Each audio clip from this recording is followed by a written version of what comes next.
Resolvi o problema do NA, o próximo problema é o período. Então, preciso transformar esse período em uma variável categórica, em um fator. Eu preciso chamar essa coluna de fator. Então, o que eu fiz? Geralmente, como eu já tenho familiaridade com o que eu estou fazendo, eu geralmente salvo por cima. Eu posso simplesmente salvar, transformar esse período em fator e salvar com o mesmo nome uma variável categórica transformada. Mas nesse caso eu fui mais explícito.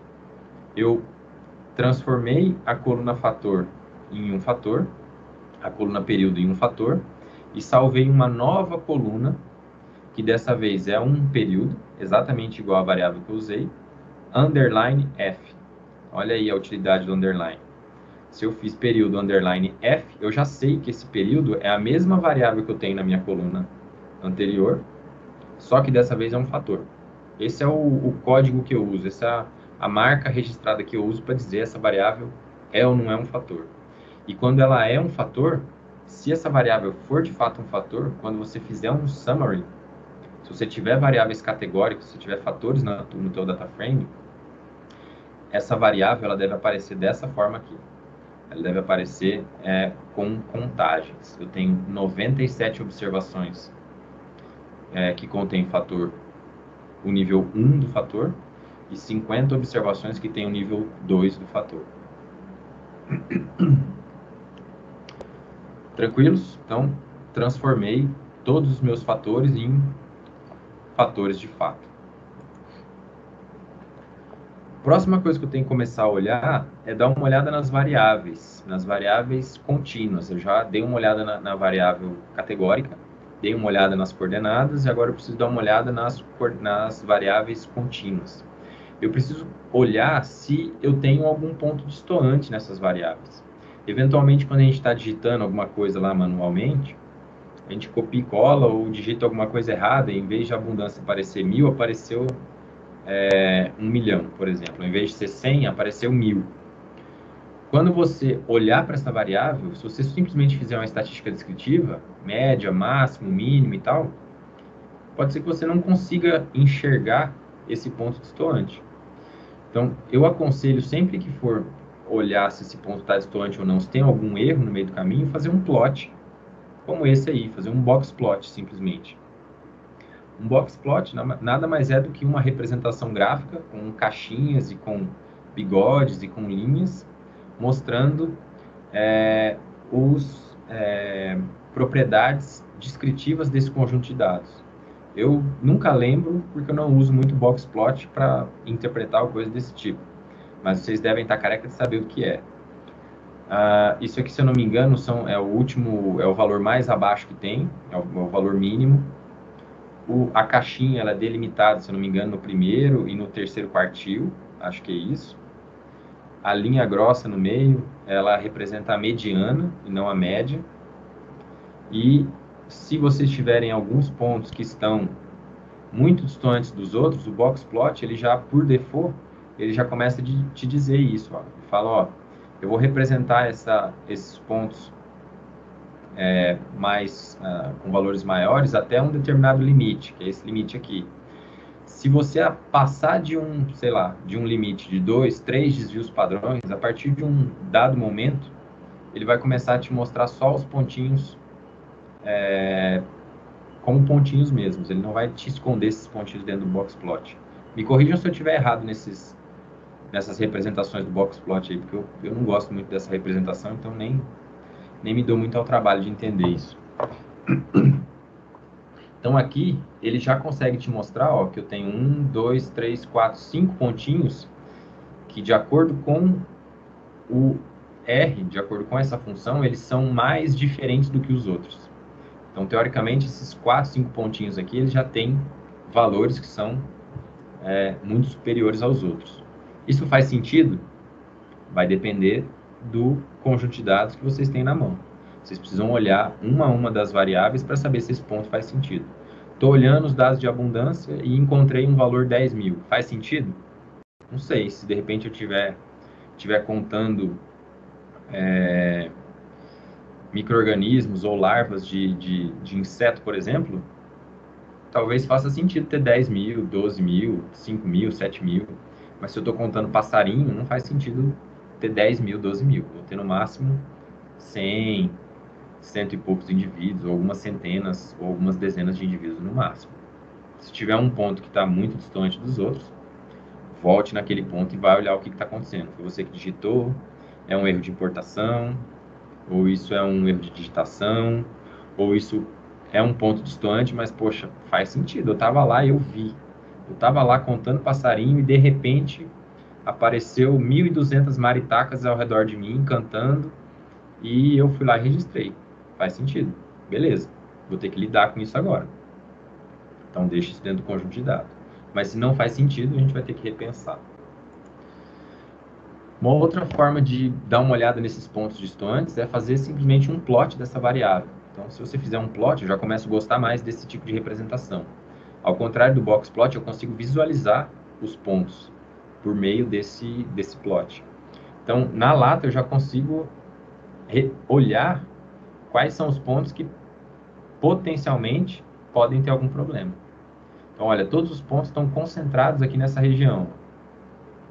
Mas tem um sem vergonha lá que está aqui totalmente distante dos.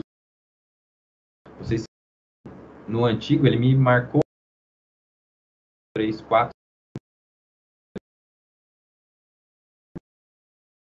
Mas na hora que você olha isso num plot, quais outros pontos vocês diriam que são distantes? Tiago.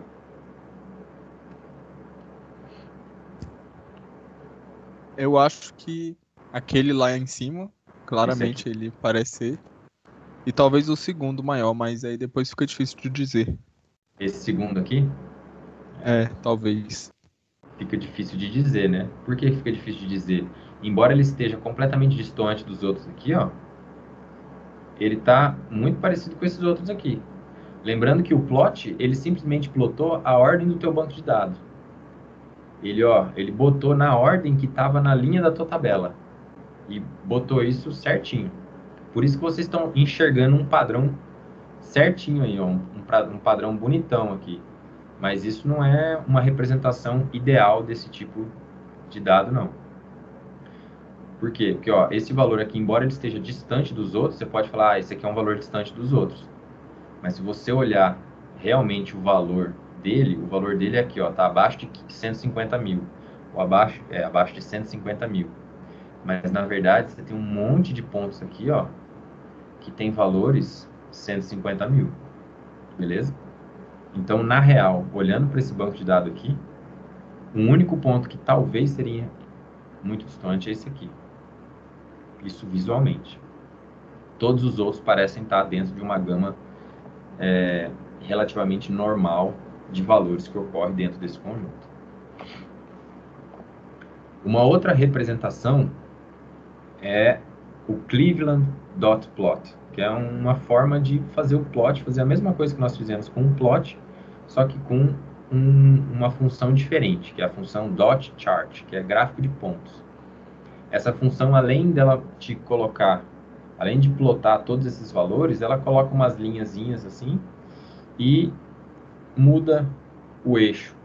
Então, ela botou aqui, ó, a swept area, que é a área amostrada, ela colocou dessa vez o eixo na variável x, aqui no eixo x.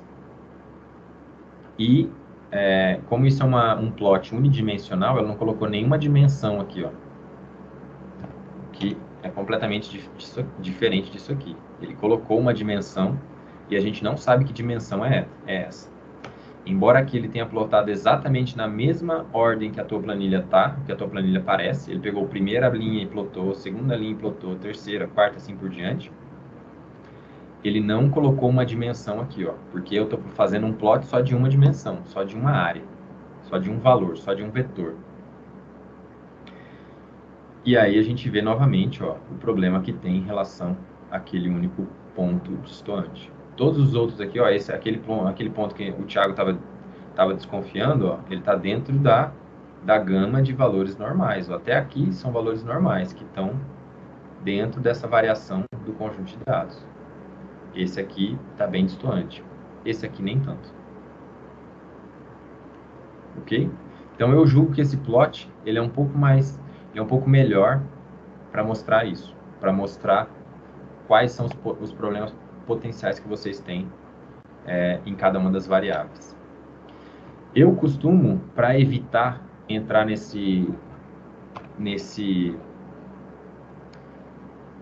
nessa bagunça de deixar o R assumir que a ordem da minha tabela é a ordem que tem que ser plotada, eu associo esse plot, esse dot chart com um sample. Quando ele faz sample, ele vai simplesmente bagunçar esses valores de área, ele vai quebrar essa estrutura da tabela, vai bagunçar aleatoriamente esses valores e vai fazer um dot chart, um plot com essa variável. Comparando esses dois, vocês conseguem enxergar uma nuvem de pontos mais claramente com qual das duas representações? Laís Pio. Eu? Não, a Machado. Ah, tá. Laís Caetano, eu te chamo de Laís Caetano ou Laís Machado, Laís? Eu prefiro Laís Machado, mas tanto faz. Tá, então Laís Machado, para diferir da Laís brasileira. Qual dessas duas representações, Laís, você acha melhor? E por quê? Olha, eu acho que a segunda, ela dá para ver melhor os pontos sem que eles ficam muito sobrepostos, né? Mas talvez para ver os outliers eu prefiro a primeira, porque não sei. Para mim elas são bem semelhantes, mas assim fica muito sobrepostos os pontos, então às vezes fica difícil de ver a variação. Beleza, então isso é importante. Você tocou nessa última palavra aí que é super importante. O que a gente está falando é olhando a variação do conjunto de dados, a variação dessa variável. Olhando por meio desse plot aqui, Laís Machado, me diga, qual é o valor da média desse conjunto de dados? Nossa, difícil. Difícil, né? Por quê? Bom, porque primeiro os pontos estão muito, muito juntos, então fica difícil saber os valores exatos e... não sei. Olha para esse aqui agora. Onde é que está a média desse conjunto de pontos? Acho que está em torno entre 50 mil e 100 mil, por aí. Essa é uma das grandes vantagens de você dar uma bagunçada nisso aqui. Porque tudo que a gente está interessado é em dar uma olhada na variabilidade desses dados. Quando a gente está falando isso é ou não um outlier, isso é ou não um outlier, a gente está pensando se esse ponto está dentro de uma gama de variabilidade comum com todos os outros pontos. Olhando para esse gráfico aqui, fica difícil você saber onde é que está a média. Mas olhando para esse aqui, se vocês tiverem familiaridade visual com esse tipo de análise, ou familiaridade visual com esse tipo de interpretação, claramente vocês conseguem enxergar que a média vai estar mais ou menos por aqui, ó. Porque se você pegar todos esses pontos e calcular a média, vocês lembram que lá naqueles vídeos que eu passei para vocês, a média é o valor que equilibra o conjunto de pontos e que mede a tendência central desse conjunto de pontos. Então, a média ela vai estar mais ou menos aqui, assim, ó. Mais ou menos. Foi lá onde a Laís falou. E também é importante que eu consiga ver a variabilidade desse conjunto de dados. Não só o valor médio. Olha, ele está muito mais variável para cima. Você tem pontos que são... os pontos estão todos agrupados bastante nessa região aqui, próximo da média. Tem pouquíssimos pontos que estão abaixo. Sobram 3 pontos aqui a partir de um determinado valor. Não tem nenhum outro. Mas aqui em cima tem um monte de pontos totalmente bagunçado até mais ou menos essa região aqui. Então, até essa região aqui eu vejo que os pontos eles são relativamente comuns. Já nessa região aqui, os pontos são relativamente incomuns ou muito incomuns. Só tem um único ponto nessa região. essa é uma das grandes vantagens desse dot chart. Você consegue enxergar mais claramente a média sem nenhum viés, como nesse caso aqui, e você consegue enxergar como é que esses pontos estão mais ou menos distribuídos ao longo desse eixo. Tranquilos? Deixa eu ver o que eu tenho para depois. O ideal, se vocês têm, sei lá, 10 variáveis contínuas dentro do conjunto de dados de vocês, ou 6, 7 variáveis contínuas, como eu tenho aqui nesse caso, o ideal é que vocês façam um Cleveland dot plot ou um dot chart de cada um desses elementos que estão dentro da tabela de vocês. Por quê? Se a coluna, se tem uma tabela com essas variáveis aí nas colunas, é porque essas variáveis são importantes para vocês. Se essas variáveis são importantes para vocês, na análise de cada um, certamente vocês vão ter que ou incluir essa variável em alguma análise, ou pelo menos trabalhar com ela de alguma outra forma. Se você vai ter que trabalhar com ela de alguma outra forma, você vai ter que checar essa variável. Então você vai ter que fazer essa checagem uma a uma de todas elas que estão dentro do teu conjunto de dados, para saber se existem valores distantes ou não. Então olha aqui, ó, as coordenadas geográficas aqui, ó, sem muita confusão. Dessa vez eu não baguncei os dados, tá? Mas vocês podem fazer isso para facilitar. Sem muita confusão, já vi que tem dois valores aqui, ó, que tem valores muito extremos. Você tem duas coordenadas aqui que estão muito negativas, muito mais negativas do que as outras. Esse aqui é a área que nós já analisamos. Olha o ano aqui, ó. A maior parte das observações que eu tenho desse conjunto de dados, ó, ela está na década de 80. Não tem quase nada na década de 90. E eu tenho, de novo, um conjunto massivo de dados na década de 2000. Então, isso aqui já me permite enxergar que essa variável ano, por mais que eu queira trabalhá-la de forma contínua, talvez eu tenha uma limitação. Por isso é que o autor, ou eu, ou quem vocês quiserem, categorizou esse período em dois períodos, porque eu tenho um grande conjunto de dados em um período, na década de 80, e um outro grande conjunto de dados na outra década. Ok? E esse período vai representar isso aqui, ó. Então, densidade, mesma coisa, ó, tem só um ponto distoante dos outros, que está com um valor muito maior que os outros, que provavelmente deve ser o mesmo ponto de abundância que é esse aqui. A média de profundidade, embora eu não tenha bagunçado aqui, não tem nenhum ponto muito distoante. Ele tem uma quebra aqui, ó. Tem um momento aqui entre, sei lá, 3.000 e 3.500 metros que eu não fiz nenhuma amostragem. Mas em toda outra porção desse gradiente, eu fiz a amostragem. Eu tenho dado para cada um desses valores de profundidade média. Então, isso já é um indicativo que eu posso trabalhar com profundidade média como uma variável contínua. Tranquilos? Professor, Pode falar. eu tenho um costume que eu não sei, agora eu fiquei em dúvida, de sempre plotar para ver os meus dados, principalmente das variáveis respostas, então no caso aí abundância, densidade, em relação ao meu fator, por exemplo, o período, porque em muitas vezes eu posso ter um tratamento, e aí eu posso, se eu só ploto lá a abundância, e vamos supor que a abundância, por um acaso, aparece que tem um outlier. Aí na minha cabeça, mas isso poderia ser um efeito talvez do tratamento, não é? E aí não valeria a pena você plotar os dados, tipo, colocando o seu x, y, assim, então, tipo, no x você coloca realmente os seus fatores, assim. Enfim, na minha cabeça, pelo menos, assim. Tua cabeça está perfeita, Demar. Você só está um pouco adiantado. Mas esse é um... Não, é só porque eu achei que eu fazia besteira, assim, porque... Não, você tem que eu não fazer isso de fazia fato. Tá, entendi. A gente vai falar sobre isso daqui a pouco. O único problema é quando vocês estão, na verdade não é um problema, né? Mas vocês têm que estar com a cabeça boa quando vocês forem fazer esse tipo de exploração de dados. Por quê? Porque a hora que você começar a plotar a tua variável resposta em função dos fatores que você tem, fatalmente você vai conseguir enxergar alguns resultados e fatalmente você vai conseguir enxergar algumas coisas que talvez você nem tenha pensado. E aí você vai começar a criar minhoca na tua cabeça. Ah, mas eu vi que tem uma relação, caramba, tem relação com a altitude. Poxa, mas a altitude não estava na minha hipótese. E eu fui lá, só coletei a altitude porque ela estava lá, e eu falei, vou coletar mesmo, estava lá no GPS, eu coletei. E agora? Vou botar a altitude.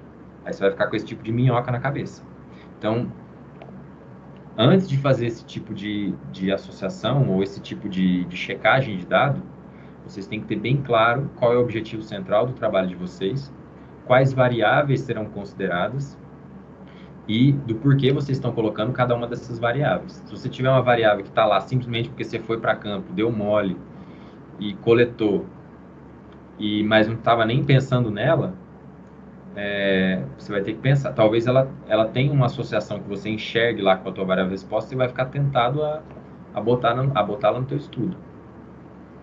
Então, cautela quando vocês fizerem isso, mas tem que fazer isso sim. Uma ferramenta legal desse dot chart é que a gente consegue separar esses pontos por grupos. Então, aqui, ó, eu associei duas variáveis que estão no meu conjunto de dados. Eu estou vendo como é que está a distribuição dos pontos da área amostrada em função dos grupos. Ó, separei aqui os períodos em grupo. E o plot, ele já vai fazer um plot bonitinho de quais pontos estão em cada um dos grupos. Por meio disso, eu consigo começar a enxergar média do grupo 1, média do grupo 2, variabilidade do grupo 1, variabilidade do grupo 2, se eu tenho outliers associados a um grupo ou ao outro, ou é só um grupo, eu consigo enxergar todas as propriedades desse conjunto de pontos separado por grupo. Então, no caso do Ademar estava falando de plotar em função da variável, variável resposta em função de uma variável que está de um fator que está na tua análise, por exemplo. Isso poderia ser feito aqui. Você poderia usar o dot chart para olhar um gráfico de pontos, onde a tua variável que está aqui no eixo X vai ser tua variável resposta e ela vai estar separada por grupos, bonitinho aqui. Isso vai te permitir saber, você tem uma variabilidade que é igual nos dois grupos, tem outliers, mais outliers em um grupo do que no outro, ou eles estão mais ou menos na mesma amplitude de variação e por aí vai, ok? Uma outra ferramenta super útil, que eu gosto bastante, é o XYplot do Lattice, do pacote Lattice. Por quê? Porque ele permite fazer a mesma coisa, só que dessa vez, em vez de botar tudo no mesmo gráfico, ele separa por gráficos. Ele separa dois gráficos em função dos períodos. Então, olha aqui, ó. Eu plotei, na verdade, um gráfico com 3 dimensões. Abundância no eixo Y, média de profundidade no eixo X, e plotei isso em função dos dois períodos. E aí eu tenho aqui, ó, um gráfico para o período 1. Vocês estão vendo essa linhazinha laranja mais escura aqui? Ela está no início do gradiente período. Então, toda essa caixinha aqui, período, é como se fosse o gradiente dentro de período. Como dentro de período só tenho dois níveis, 0 e 1, o primeiro gráfico aqui, ó, vai estar, essa linhazinha aqui laranjada vai estar no 0. Enquanto que para o segundo gráfico, essa linhazinha aqui vai estar no segundo grupo. No 0, 1, tanto faz. Vai ser o primeiro grupo e o segundo grupo. Mas essa marcaçãozinha aqui vai te dar uma ideia de qual nível que a gente está falando. Então, aqui eu tenho o valor de abundância. Professor, e se tivesse mais de 2 níveis, ela ficaria onde? Se tivesse 3 níveis, por exemplo, ia aparecer um terceiro gráfico. E o terceiro gráfico ia ter uma linha no meio aqui. No meio. Ah, tá. Ok? A parte boa disso é que você consegue fazer um gráfico de 3 dimensões facinho. Você não precisa ficar quebrando a cabeça de como juntar dois gráficos e tal. Com o XYplot, diretamente você consegue relacionar 2, 3 variáveis no teu conjunto de dados. E você começa a olhar questões do tipo. Tem outliers nesses dois conjuntos, que estão relacionados a um ou a outro período. A gente consegue olhar como é que é a relação da abundância com a média de profundidade.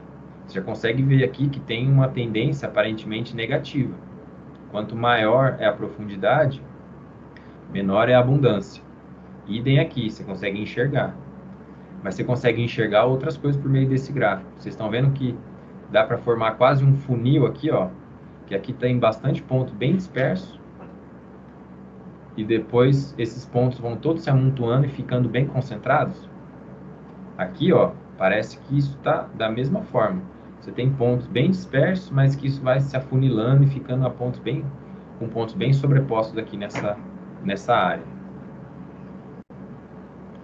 Tranquilos? Então, uma outra dica é você plotar a tua variável resposta em função das variáveis que você tem na tua planilha, sabendo que vocês têm que ter um a priori em relação a elas, e sabendo que você não pode ficar cavucando relações simplesmente à torta à direita. Isso tem que estar bem ligado com a tua hipótese. Antes de vocês começarem a fazer esse tipo de gráfico, pensem bem quais são as hipóteses que vocês têm e deixem isso claro no papel, para não ficar procurando chifre em cabeça de cavalo. Além disso, com gráficos desse tipo, eu consigo pensar se a variabilidade de dados que eu tenho é a mesma ao longo de todo o gradiente. Poxa, se eu quero testar um efeito da profundidade na abundância, eu posso ter falhas nos valores de profundidade, mas eu não posso ter ausência de valor. Por exemplo, se eu estou querendo testar o efeito da profundidade, eu só tenho um conjuntinho de dados aqui em 1000 metros e um conjuntinho de dados aqui em 4000 metros. Eu vou conseguir usar essa variável como sendo uma variável contínua? Não. Se eu for tratar, por exemplo, se eu estou interessado em efeitos interativos, eu não coloquei vídeo para vocês sobre isso ontem, porque eu não tinha o vídeo pronto, mas a gente pode conversar isso depois se vocês quiserem. Se vocês estiverem interessados em efeitos interativos entre a média de profundidade e o período, isso é uma forma de você enxergar se esse efeito existe, se você tem N amostral, se você tem pontos ao longo de todo esse gradiente, se você tem pontos distoantes entre esses dois períodos, se vocês têm a mesma variabilidade ao longo desse gradiente, nos dois casos, e por aí vai. Então aí você começa a enxergar um monte de outras propriedades desse conjunto de dados por meio desse plot.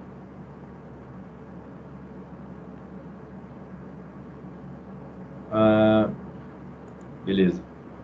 Então aqui, ó, plotei a abundância em função do ano, considerando o período. Então o período aqui vai ser os meus gráficos. Então aqui, ó, ele já te plota bonitinho aqui os valores dos anos, já deixa tudo bonitinho.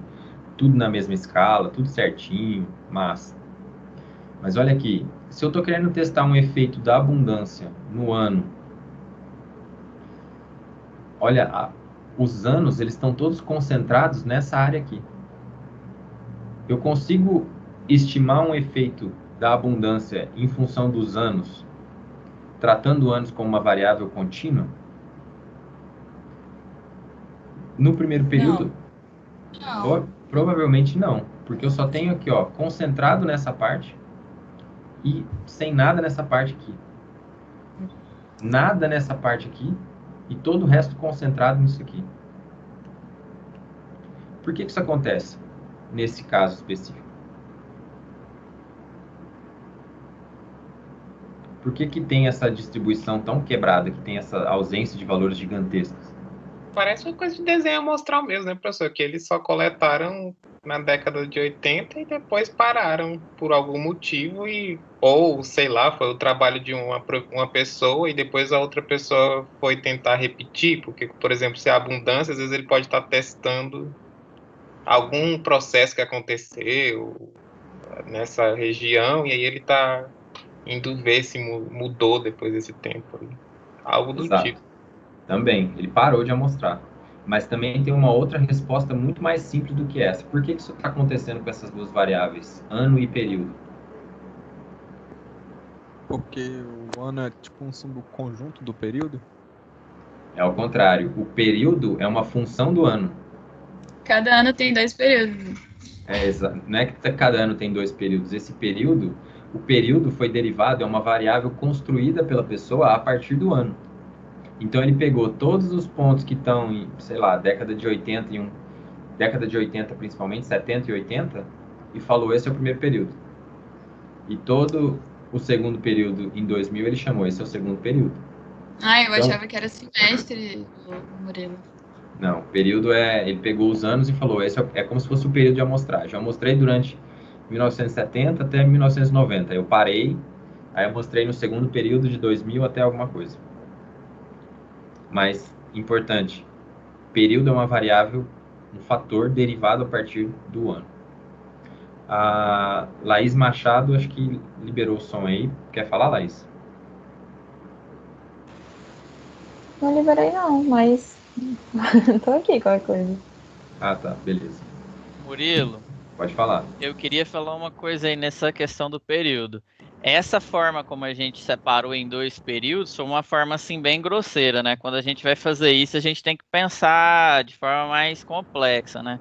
Tipo, 1900 isso daí tá 75 a 90 ser um período e depois do 2000 a 2005 ser outro, fica meio assimétrico, né? Essa divisão fica muito subjetiva, né?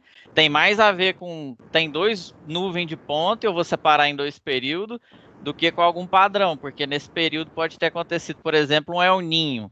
E esse El Ninho está afetando totalmente essa abundância e isso vai estar misturando com o efeito real do período, né? Exato. Mais complicado do que isso, Max.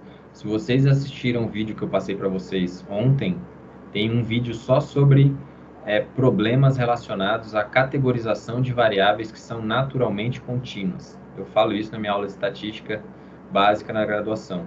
Se você tem uma variável contínua, faça de tudo para usá-la como contínua. Porque se você passar essa variável contínua para uma variável categórica, essa categorização quase sempre vai ser subjetiva, se não sempre. Eu poderia ter colocado aqui primeiro período, década de 70, segundo período, década de 80, terceiro período, década de 90, quarto período, década de 2000. Por que eu não fiz isso? Aí alguém vai responder, o cara que fez isso aqui vai responder, porque eu não quis. Ou talvez ele até tenha uma resposta clara em relação a isso. Mas, se tiver algum fator no meio do caminho que complica essa situação, o bicho vai pegar. Não era nem isso que eu queria falar, era a relação à categorização. Qualquer categorização que vocês forem fazer com esse conjunto de dados, ou com qualquer conjunto de dados, é uma categorização subjetiva. Então, tomem cuidado com isso. Se você tem uma variável, está medindo uma variável porque ela é importante, sabe que essa variável é importante, ela precisa estar dentro do teu modelo, faça de tudo para tratar essa variável como uma variável contínua. Por quê? Porque quando você trata com uma variável contínua e não categórica, você foge de subjetividade. E você está medindo não só a diferença entre médias, você vai começar a observar efeito. Você vai começar a detectar tendências. Como é que a abundância muda em função dos anos? Essa resposta ou essa pergunta geralmente é mais importante ou ela é mais útil. Como a abundância muda em função dos anos? Essa pergunta talvez seja mais útil do que uma pergunta: a abundância é diferente entre período 1 e período 2? A resposta quase sempre vai ser sim. Se você falar, tem diferença de abundância entre áreas queimadas e não queimadas? Praticamente sempre vai ter. Muito raro não vai ter. Tem diferença entre área rasa e profunda? Provavelmente vai ter. Por que tem? Porque essas áreas são diferentes. Tem diferença entre ano 1 e ano 2? Provavelmente tem. Por que tem? Os anos são diferentes. Acontece tanta coisa em locais diferentes, em áreas diferentes, em períodos diferentes, que provavelmente você vai chegar na conclusão, sim, são diferentes. E aí? No caso do fogo, às vezes o fogo é a variável mais importante que a pessoa está analisando. Então, talvez não faça muito sentido, mas quando eu estou falando de coisas que são naturalmente contínuas, como profundidade, abertura de luz, nível de fragmentação, intensidade do uso do faz diferença, vai ser diferente uma área comparada, uma área controle de uma área impactada? Vai. A resposta é sim, você não precisa fazer um estudo de 4 anos para testar essa diferença. Agora, você pode perguntar como é o efeito da abundância em função do gradiente do uso da terra?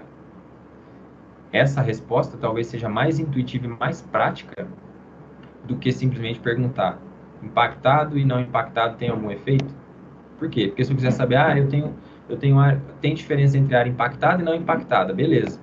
Mas na hora que você olha por aí, você tem áreas impactadas e não impactadas? Elas são sempre categorias bem fechadinhas, assim, com impacto, sem impacto? Não.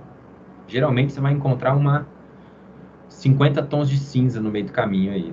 Você vai encontrar áreas com um pouquinho mais de impacto do que outras, com 30% de impacto, outros com 70%, outros com 40%, outros 50%, outros com 100%, outros não sei o quê. E se você analisar esse gradiente de impacto, você consegue enxergar a relação clara com esse gradiente. Ok? Mais um disclaimer aí, pessoal. O problema é da mente descontínua. Então, trate de usar a tua mente como contínua. O mundo é contínuo, pessoal. Nada é contínuo, nada é discreto, quase nada é discreto. Poucas coisas na natureza são discretas. Pense aí 10 coisas, provavelmente 70%, 80% vão ser contínuas. Ô, professor, mas o problema é que os conceitos centrais para a biologia são baseados nessa questão de categorizar, né? Porque no fundo da nossa questão acaba que a gente vai estar falando assim, olha, eu estou trabalhando com uma população, aí você não sabe se são duas populações ou são uma só, ou se é uma espécie, ou são duas, ou são três. Enfim, acaba que no fundo a gente sempre cai nesse problema, né, assim, da categorização. Exatamente. Eu concordo com o senhor que o que a gente puder evitar em coisas mais simples, por exemplo, igual o ano aqui que o senhor está mostrando, é ótimo, mas beleza. em algum nível a gente está lidando com isso, né? Sim, a gente sempre precisa pegar a complexidade do mundo e reduzir a complexidade do mundo para poder encaixar a complexidade do mundo nas coisas que a gente faz. Mas às vezes a gente não precisa disso. Às vezes a gente pode lidar com coisas mais contínuas. E, por exemplo, do ponto de vista da conservação, você falar que uma área impactada é diferente de uma controle não faz muita diferença. Agora, se você topar alguém do IBAMA ou do MMA e dizer, olha, o efeito é positivo com impacto, mas áreas que tenham 50% de impacto ainda tem 70% da fauna, ou 30% de impacto, ou 70% de impacto, vai ter a maior parte da fauna ainda. Do ponto de vista prático, é muito melhor o gestor ter essa informação contínua, porque ele consegue planejar o território, ele consegue lidar com alguma coisa que é prática, que é concreta, que é palpável, do que a gente ficar simplesmente transformando as coisas em caixinhas que são subjetivas e que não podem ser, às vezes, separadas. Mas isso é uma outra discussão. Se vocês quiserem, depois a gente trata mais sobre isso.